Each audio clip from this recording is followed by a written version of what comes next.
Live on here. There we go. There TikTok. we go. We're live. Yeah. Early again. 2 minutes, man. I gotta bank those early minutes, I gotta try to make up for bad. That's all right. It's all right.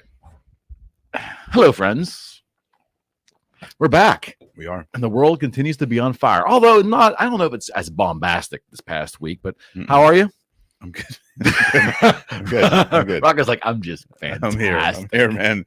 I'm here. It's been a day. So a little different show today. We're going to talk about a couple of things that are in the news too, but we're going to talk a little bit about the susceptibility, I think, of our population to be manipulated.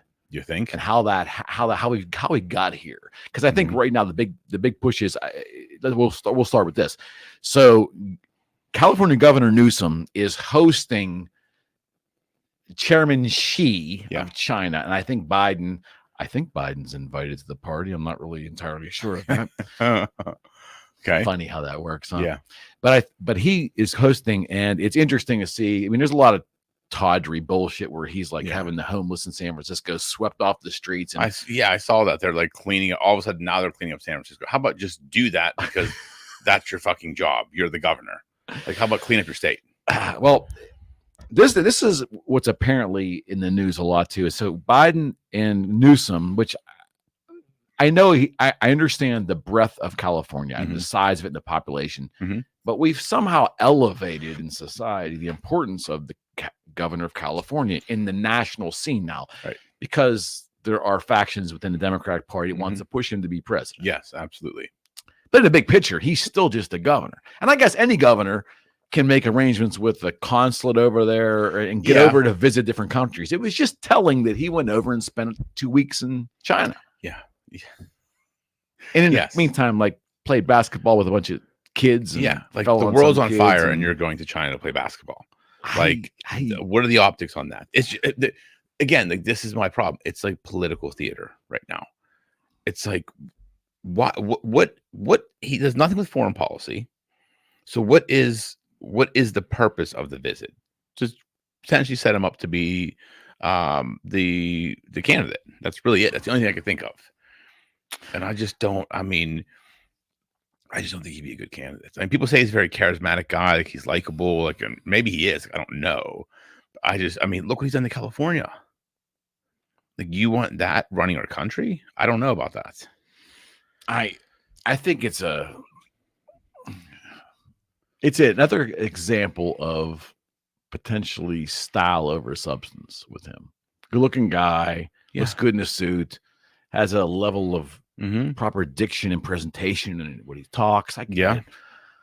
But it's like when I think of empty suits, that's kind of like the definition of an empty suit. Yeah, I mean, yes. I mean, which is no different than what we have now.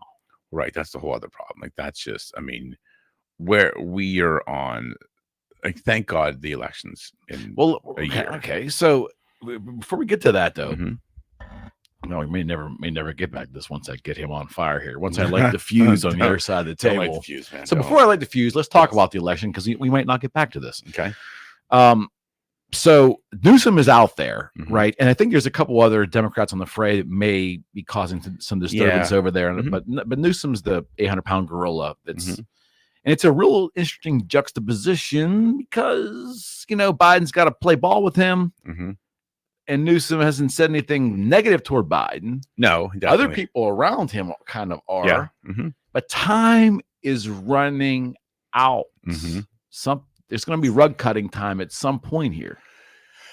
I would say after the first of the year, we'll start seeing the party fraction. I would think we'll start seeing what's going to happen. I think they'll get through. There's too much stuff going on in the world right now for it to even make waves. I think we'll wait till after the holidays are over. You'll see come January, February, one of those two will really be appearing as the candidate. Man, it's so fascinating. It can't be Biden, though. But it's so fascinating. Like, I'm with you. But then, like, how does that administratively happen? Like, wouldn't you love to be a fly on the wall and see the inner workings of, like, who takes the walk into the White House, who makes the call and lets the president know that, no, you're not going to. Who's going to tell the president of the United States you can't run? Yeah, it's going to be the DNC, right? Because that's who controls the money. This guy's crazy enough to say, fuck you. Yeah, but where's he going to get the money to run? That's what you got to look at. That's really, he may be crazy enough to say that, but you still need the machine behind you to actually put forward a candidacy. What a disturbance that could be. If he wants it to be an ugly disturbance, it could be an ugly disturbance. Well, yeah, and I mean, no, really. I so agree. could the vice president. She's gonna shit. That's 100%. A whole nother shitstorm there. Yeah, 100%. I don't, but I think here's what I think, and again, this is purely speculation. I think Biden knows he's not going to be the candidate. You think? I think anybody with half a brain knows that. I think Kamala Harris also realizes that she didn't really do much. She didn't really add any value. There's no chance in hell she's going to be the candidate. So you're saying they know this, or have they been told? I think it could be either. I don't know. I think either they know or have been told. Okay. One or the other. Okay. In my opinion, that's because it's just if you have common sense, you should know. But he got elected. Yeah, I thought it was common sense. You can't. But he got elected because people wanted the safe bet. He got elected because he wasn't Trump. Like that's why he really got elected. Oh yeah. I agree. We were in the middle of the pandemic. We had someone in the White House who was unpredictable, who said things were like, oh, why did he say that? And it's just like Biden was the safe old grandpa. Like even though the world's on fire, he at least won't cause any more fires. Meanwhile, we are in the middle of 3 fucking wars. So that's a whole different story. But anyways. Okay. So I just think it's gonna be fascinating theater this next week or so when she gets there.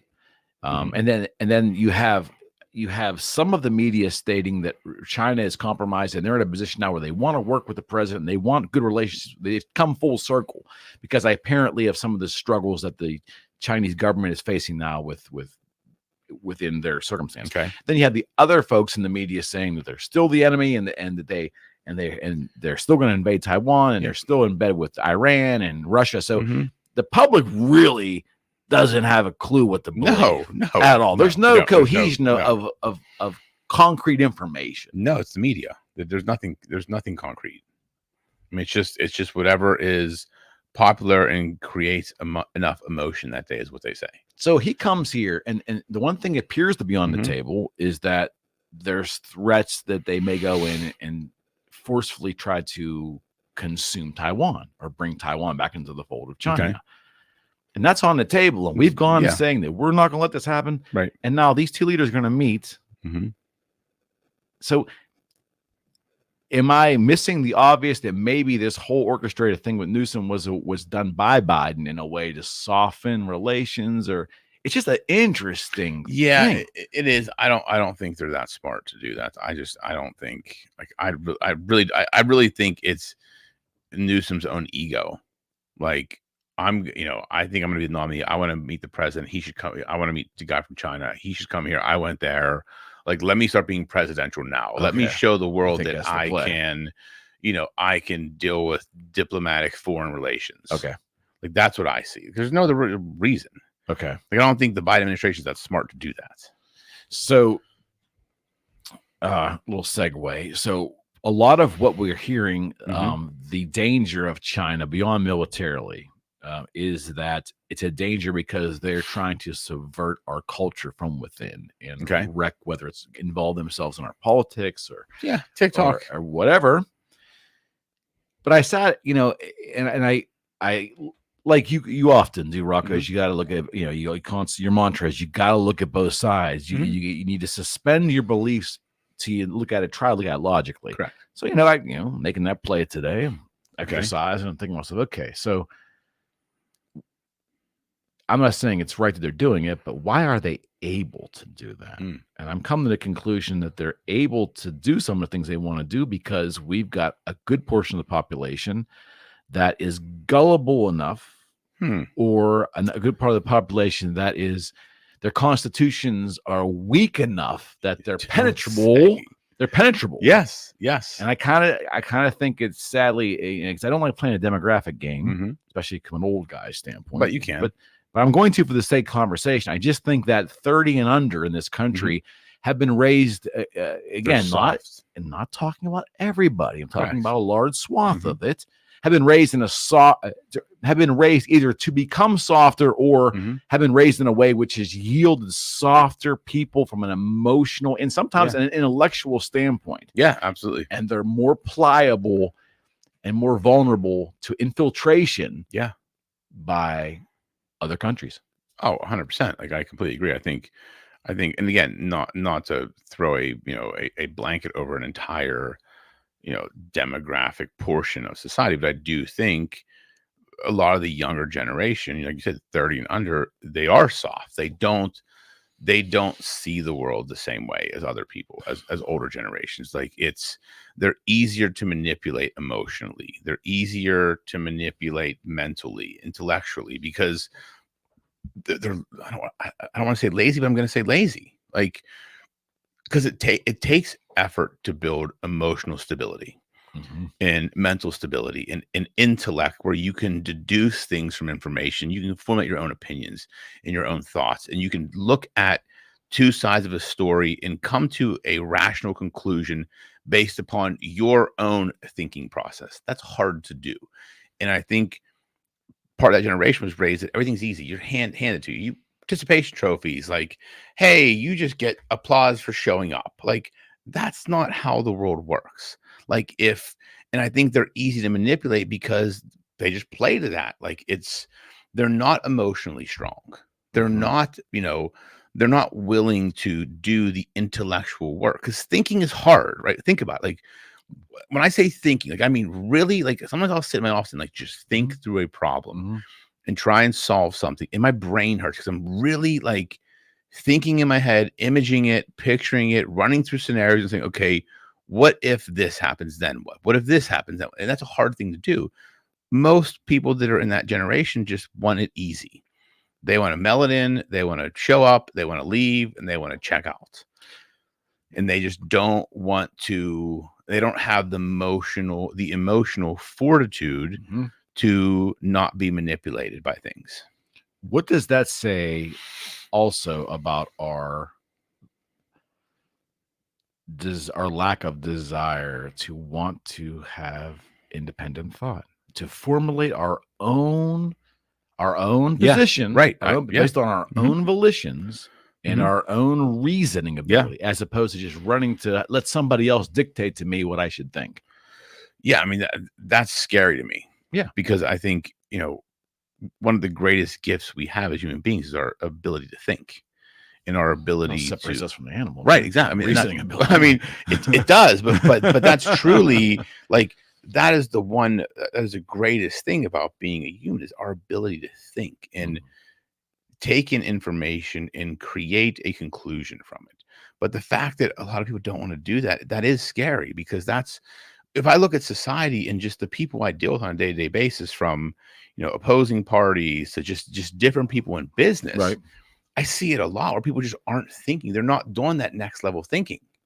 Like, they're doing surface level. They're doing enough to get by. No doubt. They're doing enough to not get fired. They're doing enough to just make it. Yet everybody wants to have all of this stuff, and they want to live this life, but they don't want to do what it takes. And I think that's why they're easy to manipulate, because, like, look at social media, right? You can manipulate people very easily. Like, hey, just buy my course and you'll be a millionaire. Just follow it. So the people that want it easy, I'm going to give you my $97 and watch these 12 videos and I'm going to be a millionaire in a year. It's like, well, no. Yeah. What they're not telling you is it takes enormous amounts of work, but they're getting you, and if you watch people that talk about sales, like online content creators, it's literally that. It's emotional manipulation. It's like we play to the emotions of people. No question. In reality, it's like it's the sales of oversimplification. Yeah. Yes. Everything has been oversimplified to be so elementary logical that you should be able to make a decision. Oh, it's so easy. I can just do this. Yeah. And in reality, we kind of know probably it's not, but we're gullible enough to just do it. And maybe there are generations now that don't know. Maybe they're just used to living in this environment where they make assumptions based on everything. Right. They don't show any better because they've never been shown a different way. Both sides of the equation. Right. Like, that's the thing. Like if you look at if you look at people that, take workers, for instance, right? Like, you look at the baby boomers, they grew up working in factories and industrial, and like they knew what a hard day's work was. And they raised their kids that way. Right. Now, so we're that generation, we're Generation X. So we saw what they did to work. And then we're like, okay, well, we got to work hard because, but then where we went wrong was like, we started treating our kids like we all wanted to give our kids a better life than we had. And I'm guilty of that too. I'm way guilty of that. Like I look at, just the things I do for my son and daughters. And it's like, man, like, but I'm also, I'm trying to teach them lessons, but I'm guilty of it too. And then I think, that generation coming up, that, the millennials, if they were raised that way, then it's just like, they've never, we made it easy for them. So they never really had to work hard. They never saw what a hard day's work was. They never really felt stress or pain. Even their concept of time. Like, right. Working hard is one thing. You some people equate hard work to like getting a shovel and digging all day. Yeah. What about just the idea of like whatever you do, putting an 8-hour day in? Yeah. Like to me, an 8-hour day is the minimum. Like that's the minimum bar. It used to be the minimum. But that's just how I look at. That's how I look at life. Like if you can't put in an 8-hour day, like that's just the minimum expectation of any profession, right? Any job. It's like when you can sustain working 10, 12 hours a day, that's hard work. Like most days I'm going for 12, 13 hours, but I love it. I don't look at it as hard work. I love what I do. But I always look at like when people say I put in a full weight, it's like, well, I feel like that's what you're supposed to do. Like it's the old Chris Rock joke where like he would talk about like, I never went to prison. It's like, you're not supposed to go to prison. Like you're not supposed to go to prison. I raised my kids. Right. Like, you're supposed to do that. Like you're supposed to do, like, to me, it's like, if you have a job, you're, and it's a full-time position, you're supposed to work a minimum of 40 hours a week. Yeah. Minimum. Yeah. Then, and if you want to, and if you want to set yourself apart from others, then you put in the 45, the 50, you show more value and you get paid more. Like this is something I tried to explain to my son since he was younger. I said, you will always get paid the value you show, but you have to show the value first. Like no one's going to look at you and be like, hey, I think you're worth this. I'm going to pay that. They're like, no, I'm going to pay you what I believe this position is worth. Right. You prove to me that you, the individual in the position, are worth more. Like that. Like when I left a big law firm went to corporate America, I took a $30,000 pay cut. I had to prove myself. Right. Like they said, this is what the position pays. I'm like, well, that's not how much I'm worth. I'm going to fucking show you. Right. And that's exactly what I did. And that's why I moved up the ranks in that corporation. It's just, it's a simple concept, but it's not being taught in that generation. They're just coming out like, I'm here. I should get paid. It's like, no, it's not how it fucking works. It's not how it works. So to add on to what you said about, us being Gen Xers raising our kids and creating a softer world to some degree, which is to a lot of degree. Do you think also the timing of American society also kind of lined up with that too? We went through an extended period of good times without any real hardship. Yeah. I mean, what's that famous quote? It's like, hard times or good time. Was it hard times create good men? Strong men create good times. Good times create weak men. Weak men create hard times. Yeah. Yep. And that's that's the cycle. And it's true. It's like when things are easy, like you're not building strong people. Right. So yes, it has been so easy. Like look how easy life, truly how easy life is.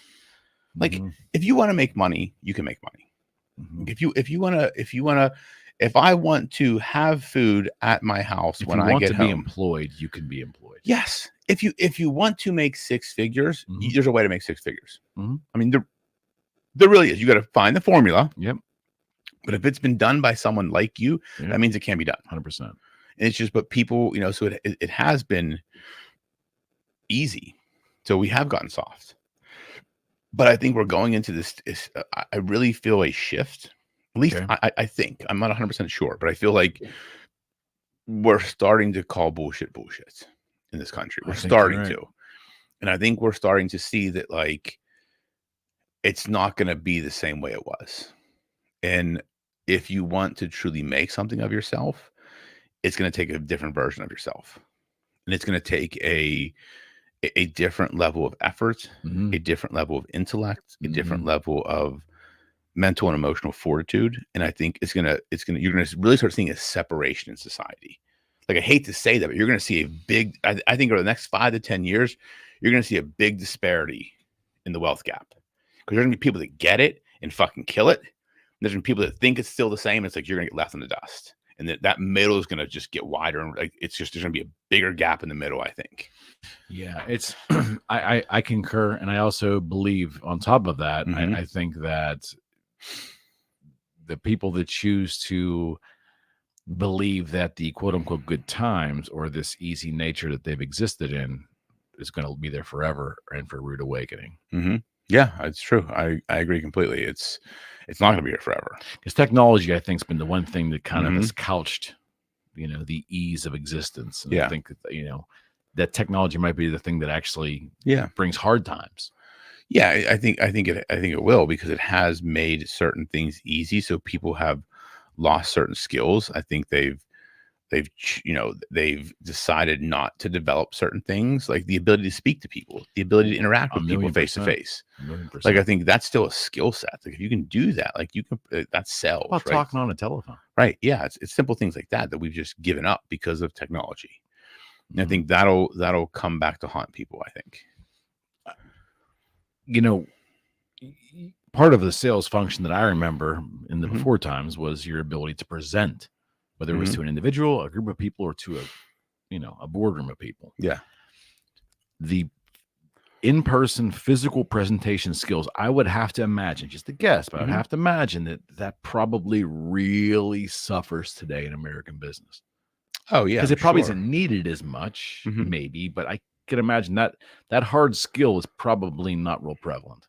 Yeah, and I think when you see somebody that can do it, like, it's like, wow, like, they stand out, because there's not Mhm. many people that can do it like they used to, right? Like, just being able to present and carry a room and, draw people's attention to them. 'Cause Mhm. again, I think that's a skill set that's lost. It's just you can't I don't believe you can build that skill set online, like, through video conferencing, through social media. I think it is a it's different when you're in a room with someone. Mhm. There's a different energy, there's a different interaction between the two people, and I think that's a skill set that's been lost, and I think the people that have it, you see it very clearly now. Yeah, it's the one thing that I still love Mhm. about our political system. Yeah. There's a lot of reasons to hate politics. I get it, but the one thing I still love about the system is Mhm. it still is I would hope we're making a judgment about another human and whether Yeah. to trust the validity of what they're saying Yeah. or their ideas. And usually they're out pressing the flesh. They're out Mhm. meeting people. They're holding town Yeah. halls. Yep. We're still meeting in mass to some degree, Mhm. where that kind of communication, that ability, and 'cause I think you'll find leaders there Yeah. as opposed to only coming through devices and ingesting everything through Yeah. devices. I don't know. No, I agree. There's I got to be agree something to completely. that. I And if we completely lose agree. that in our political system, our ability We're our in ability to trouble. want to go out and Mhm. experience the ideas in mass, in We're in group. trouble. We're in trouble. And again, and that's the thing too. The problem with social media and technology is people get very comfortable behind a screen. Yeah. Like being a different person, like being enraged, being, attacking people. But then they can't do it face to face. So they think because they can say things on social media and attack other people and put their opinion out and talk down, it gives them some validity. It gives them some importance. And it doesn't, because to me, like, that's not true interaction. Like, Mhm. if you can, because you look at people like in the politics, right? People that attack politicians from Facebook or whatever. It's like, okay, cool. But then when you meet them face to face, are you able to say the same thing? 99% of the people aren't, because they're afraid. They're Mhm. soft. They're weak. Mhm. So they use the screen and the devices as their shield, No question. because they're fearful, No because question. they don't know how to confront things, because they haven't confronted their own issues. Like that's really That's it. it. Because people that attack people That's from it. social media, whether it's politicians, it's whatever, like, I feel bad for them. Like, I do. Like, I truly feel for them, because they haven't dealt with their own issues. Because there's really no reason to attack anybody in life, right? If you have differing opinions, cool. Like, like, I would never attack a person that said something, or I'd never go on a person's social media page and just say mean things to them, because it's just not what you do. It's Mhm. just the people that do that have their own issues they're dealing with. Absolutely. And that behavior it could be lumped into the broader context of where are we now with the idea of etiquette, socially, I mean, I mean, etiquette. You can lump that in. I mean, you don't start an argument with someone, whether it's online or in person, especially a stranger, for absolutely no reason. Yeah. Usually not going to have a good outcome. No, I mean, maybe it makes them feel good, and it's like cool. Like, if anybody ever wanted to attack me online, like, cool, feel free. If that's what you need to do to make your set, I couldn't care less. I know, it's like I'm not a politician. No, like, you vote for me tomorrow. But it makes people feel good doing stuff like that, because that's how did that happen? Because here's how I look at it. And I've watched this happen with politicians, right? And I'll use politics as an example. You'll have one person that kind of doesn't have much significance. Like they're not doing anything significant in life. I don't want to say everybody's significant. I mean, let me take that back. I mean, maybe they're not doing anything that they feel is significant in life. Then they go out and put this opinion on someone's social media page, and like it's just this vile, like rude thing. And then people comment on it or like it. Then it's like, oh, now I have more significance. That's what it does. It feeds the ego, like validity. Yeah, it's like we're all human beings, right? Part of the id, ego, and super ego. It's feeding that ego piece, and I think people utilize that attacking to get other people. It's fuel because they're not getting fueled anywhere else. Like if you look at people that actually attack online, like they probably don't have a loving relationship. They probably don't have loving children. They probably don't have anything that brings them true joy. Because like if you're a joyful person and you live a joyful life, I have no urge to attack anybody. Like I try and be a positive person. Right. Like it's like why'd I do that to someone? Like what's the point? Well, your life viewpoint's different. Yeah, you're viewing life from a different lens. I think the people that are lacking joy, they view life from a jaded perspective. So they're finding things to attack.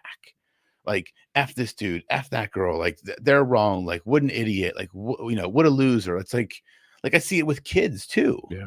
Like I try and tell that, to my daughter. I said when kids act a certain way, it's because they're dealing with something themselves. No just question. Be kind to everybody. No question. Like understand, like you don't know what's going on.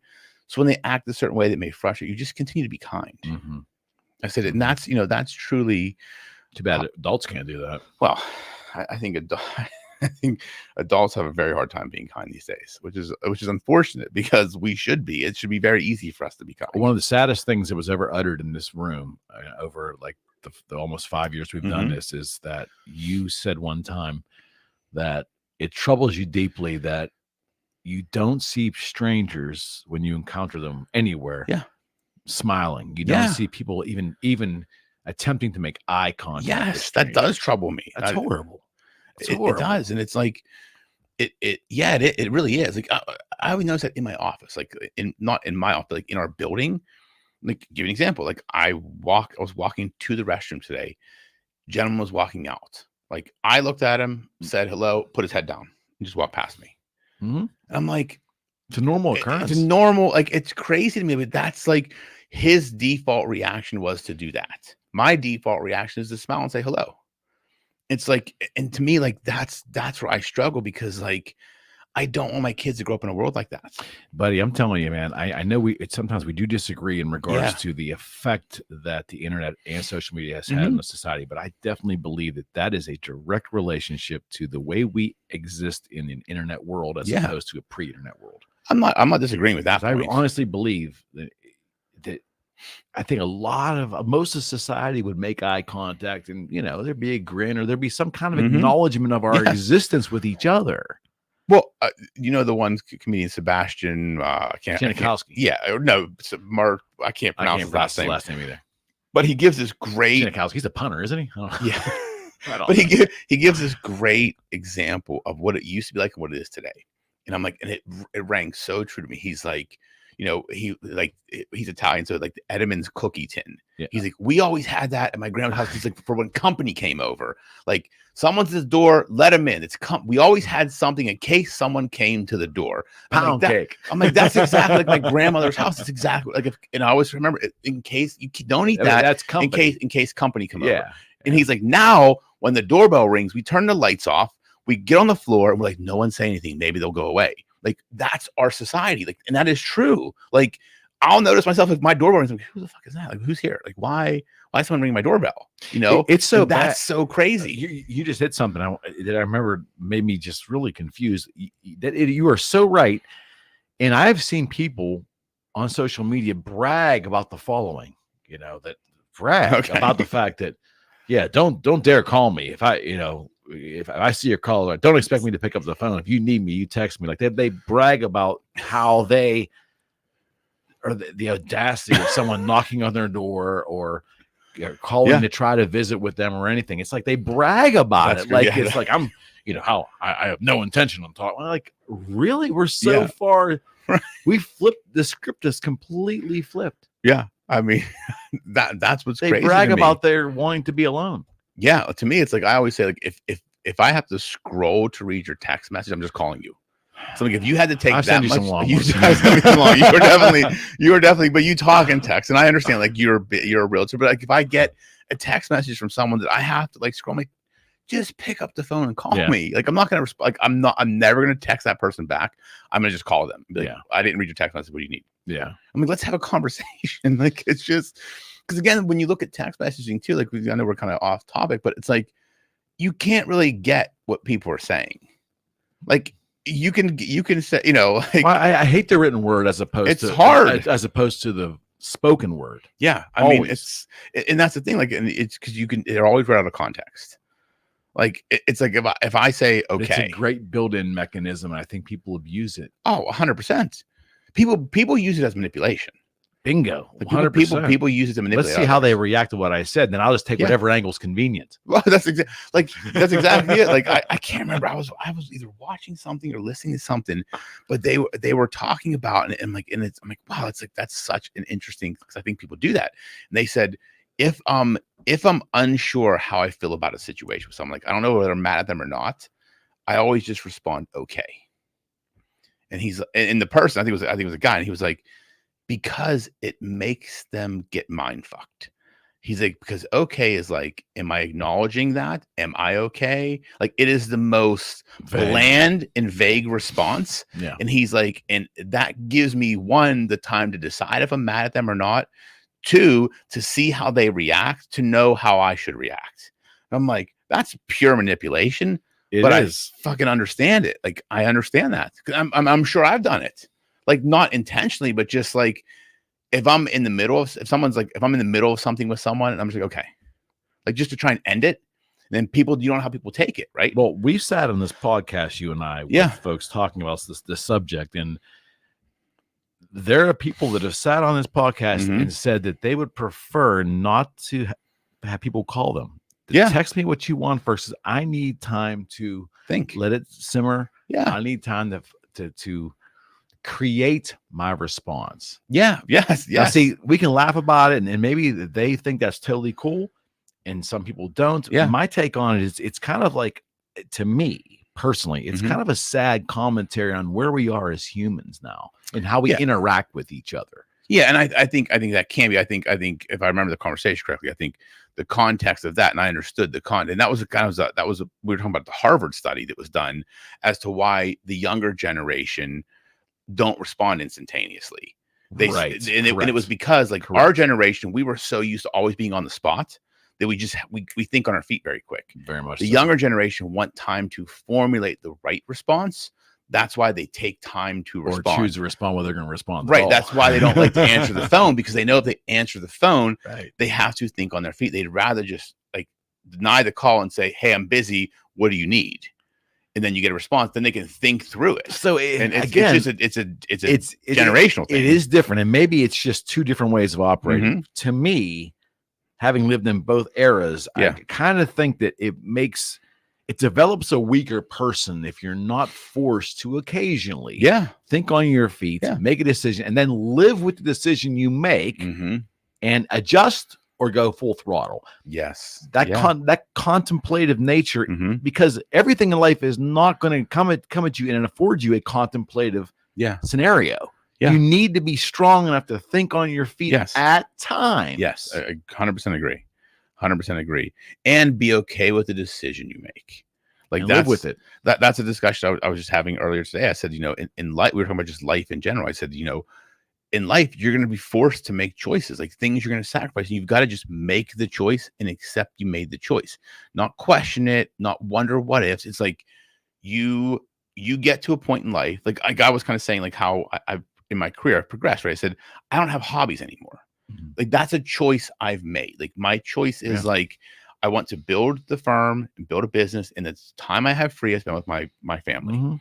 I don't have hobbies. That's a conscious choice. Absolutely right. And I've never questioned it. I've never said, oh, I wish I had more hobbies. Oh, I wish I would have kept golfing. 100%. Oh, it's just like I made the choice.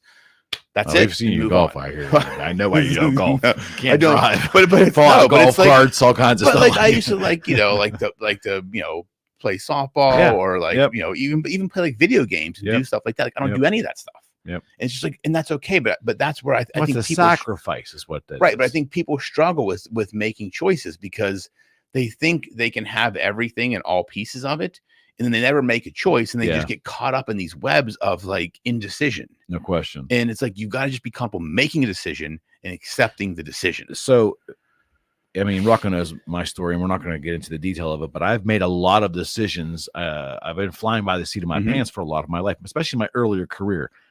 And for the most part, most things kind of worked out. Yeah. But that, I don't think that flying by the seat of your pants or being spontaneous or being okay with making sometimes big decisions quickly when needed is prevalent today very much. No. I think everything has to be manipulated and marinated and contemplated and whenever possible. Yeah. So you wonder, like, how the fuck does anything get done? Really? Well, here's what I think. And this is, again, this is not to sound egotistical in any way, but I think what has helped our firm grow and has made me good as a professional is I make decisions fast. I just make it and accept it. And then if I make a mistake, I adjust and go on. Like I don't contemplate. There's very few decisions I make where I contemplate when it comes to business, where I take long to contemplate. It's like, I get it. I have it. I got enough information. I make the decision. I move from it. And if I screw up, fuck up, I adjust and go on. Like that's, and I think it's a competitive advantage in today's world. I think especially in today's world, because I think more of society used to run that way. Not most of society, but more of society did in prior decades. Oh yeah, absolutely. I think, but now we don't. That's why I think because again, there's so much information, people are distracted. The web was also provided from a research standpoint. Now, before Google, I mean, you would kind of sometimes had to fly by to see. Yeah, you did. Now everything under the sun is there. Exactly, but you could also deduce what's real and what's not. So I just look at it as the skill set is developing your instincts, developing your problem solving ability, developing some level of intellect in what you do, and then decisions become very easy to make. Yeah, like I'm basing my decisions on the information presented to me, the knowledge I have, the problem solving ability I have, and my intuition. That's how I make decisions. And it's like, okay, information, process it, think through it, move on, go. So let me ask you this. If our summation is correct that let's say 30 and under is moving in a more calculated way today, do you think the speed of business will ultimately slow a bit? Because technology is speeding everything up. It's not going to slow down at all. So there's like a dichotomy there. Like there's probably some folks in strategic positions, the uber successful or the movers and shakers in industry that continue to operate this more archaic way. And maybe the masses underneath are not. I don't know. It's I look at if you look at any successful, we'll just use entrepreneurs as an example, right? Any age, like 20-year-old entrepreneurs to 50-year-old entrepreneurs, they all move fast. Like I've never met a successful entrepreneur that doesn't make decisions quick. Like everyone I know that owns a business in my circle, like from younger to older, even I'm thinking of one individual I used to mentor when he was younger, and now he's in not a business owner, but is an executive, makes decisions very fast. Like that's just, I think those are the people that succeed when they can make decisions quickly. They trust their gut, they trust their instinct, they 100%. Trust their abilities. 100%. The people that aren't making decisions, the world's going to pass them by.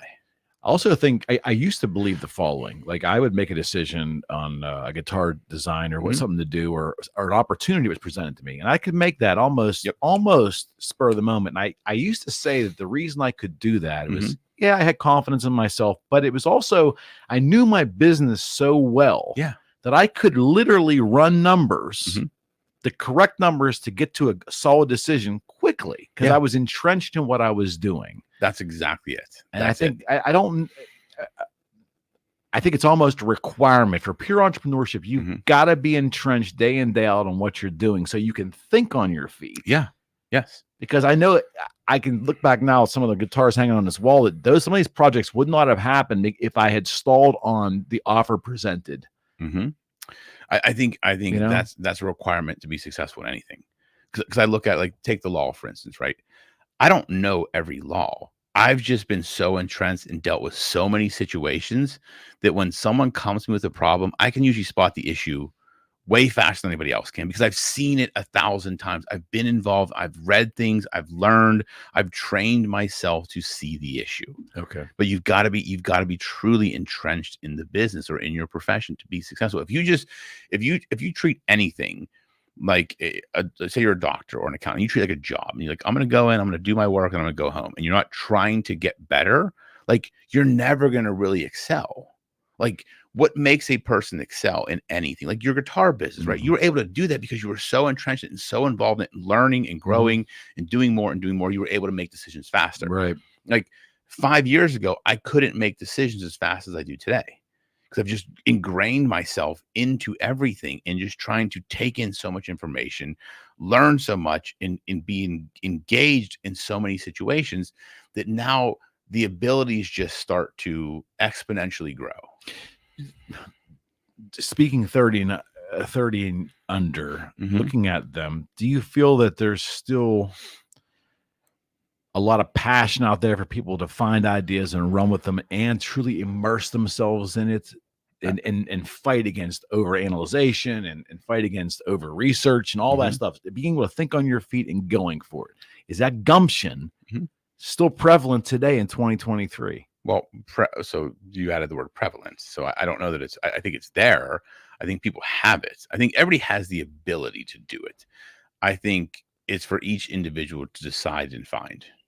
Like, I think everybody can do it. I think it's there. I think, do I see it a lot in that younger generation? No, at least in my experience, in just the circles I'm in, the people I know in business, that I don't think it's not the majority of people in that. Okay. It's the minority. Okay. I look at it, but I think everybody has the ability. It's just they've got to make that. You can't teach somebody to do it. You know what I mean? You can't, or tell somebody to do it. They have to learn to do it themselves and decide that they're going to do it. Decide that they want that, because it's a different choice. When you think about the young folks, let's say 30 and under, that want to get involved in politics, right? Okay. What do you think's the draw? Is the political draw today, do you believe, the same as it was in 2020 and 1980? Take those 20 years. Do you think that the draw to get in there is still rooted in the same stuff? Or do you think the draw to politics is different? I think now, this is what I believe. I think more of the draw to politics is the celebrity of it now. Because think about it, in 1980, like, no one knew who Paul. I mean, unless you were watching the nightly news or reading the newspaper, like, very few people in high school knew politicians, right? Or kids in grade school, other than what they, you did an election in school, like, that was it. Now it's like, if you're a politician, you're in essence a celebrity. So there's a celebrity draw. There is. I believe so. There are people that truly have good intentions that want to make a change. But I do think there is the power and the allure of celebrity that brings people to that. That's how I see it. And you wouldn't think that could serve us well. No. Just that, with that extra element being in there, because it may bring the wrong people. But that's on us as the population to determine and decide. We don't. And if we don't think, that's shame on us. Like, that's shame on us for putting someone in office that isn't that person. Like, that's right. You can't blame the politician for wanting to be a celebrity if we put them in the position to be a celebrity. No, 100%. It's a shame. Right. That's what it's we a shame. Is getting, exactly right. But you can't blame them for their motivations. Correct. Unless it was criminal, which I'm not suspecting. It's not a criminal's question. It'd be a question that's coming like, what is their motivation? And celebrity appears to be something. And in 2020, there was a little more chance of celebrity because the web was young than it was in 80. You mean 2000, not 2020? Yeah. Okay. Yeah, excuse me. When 2000, Yeah. the web was around. Yeah. So the draw continued to be more about me Yeah. than it was the idea of service. Yeah. Yeah. Right? I understand that. Yeah, absolutely. I think I do believe there are people that want to do it for service. I do think that. I think people truly want to serve. And whether you love Trump or hate Trump, he was already a celebrity. Mm-hmm. He had billions. I don't think he ran and became president to add to his celebrity resume. It's like he truly cared and wanted to help America. And he had enough money. Yeah, and he lost money becoming president. Yeah. I mean, so if anybody thinks he had the wrong intent or some ill intent or that, just look at what the man went through. The motivation, the assumed motivation doesn't line up with his current reality. Right. I mean, that's the thing. Like we get too caught up in the emotion of Trump to actually look at the facts of Trump. Like, yes, the emotions of it. Yeah, people hate him.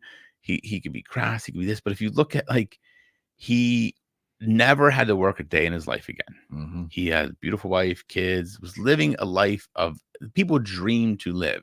He decided to throw himself in the political ring to try to help America. And then people think he was an asshole for doing it and that he's a piece of shit. It's like, and then he put good policies in place. Not everyone was good. It's hard to argue with that. Right. Not everyone was good, but he did put good policies in place. And he's got 7,000 indictments, 1 million trials going on, and he's still leading in the polls. Well, to me, it's like this. This is the argument, because I'm not the biggest fan of the human. Sure. But I will tell you, this is hate to say this, but this is an old Democrat Party mantra. Ask yourself, are you better off today than you were 4 years ago? I mean, that ushered some Democrats into office. Yeah. Believe it or not. Simple Bill question. Clinton used that actually, because the recession that Bush was managing. In the early 90s. Well, if you ask that question now, and if you ask that question and if it's answered honestly by the bulk of the population, a portion of that population won't like what they will come to. But if they answer the question honestly, it's kind of hard to argue. Yeah, I mean, I would. I know I'm not like. It's kind of hard to argue. Yeah, it is, but people won't admit it because they don't want to be wrong. They don't want to admit being wrong because they believe he's an evil human being. Right. Like I had this discussion at lunch yesterday. I went to lunch with someone. We were talking both kind of same views. We were talking about politics, and I said, I'm all for differing opinions. Like, I love that. That's America. I said, where I get frustrated and I've lost respect for people that I know is they took such a hard stance on something and they can't admit anything that's going on. It's still Trump's fault. Like, it's when Trump was in office, everything's on the president. When Biden's in office, the president doesn't control anything. It's like, you can't have it both ways. Like, if you're going to take a position, I'm fine with that, but then articulate the position and don't keep changing. You can't have it both ways. That's the American. That's right. The average American views the world through the lens of what's good for my side. We never want to look at the real issue. We never want to look at the accountability or the responsibility. We never want to take ownership of it. It's just because it's painful. It requires humility, and that concept of humility is not real prevalent in society. No, it's not at all. Anywhere.